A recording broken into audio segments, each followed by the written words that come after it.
এখনও সময় আছে। আহলে সুন্নাত ওয়াল জামাতের ভাইরা সবাই এক প্ল্যাটফর্মে চলে আসো, নতুবা যে তৌহিদি জনতার নাম দিয়ে, ইসলামের নাম দিয়ে, কোরআনের নাম দিয়ে, সুন্নাহ হাদিসের নাম দিয়ে তারা সরল সহজ সাধু পীর ফকির পাগলদেরকে সাধারণ মানুষ বলে শিরক ফতোয়ার বেদাতের ফতোয়া দিয়ে হত্যা করতে শুরু করবে এবং অলরেডি হত্যা করা শুরু হয়ে গেছে।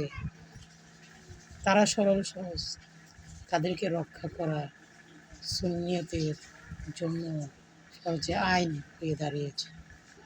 অলি সাধক পীর ফকিরকে যদি তোমরা সুন্নিয়ত কমিটি যদি তোমরা রক্ষা করতে না পারো, একদিন দেখবা তোমরাও রক্ষা পাইবে না। কারণ তোমরা কাদেরকে দিয়ে, তোমরাই তো অলি সাধক পীর ফকিরের ভক্ত, তাদেরকে দিয়েই তো তোমরা সুন্নি দাবিদার। অলিয়া উলিয়াদেরকে ভালোবেসে বলোই তো তোমরা সুন্নি।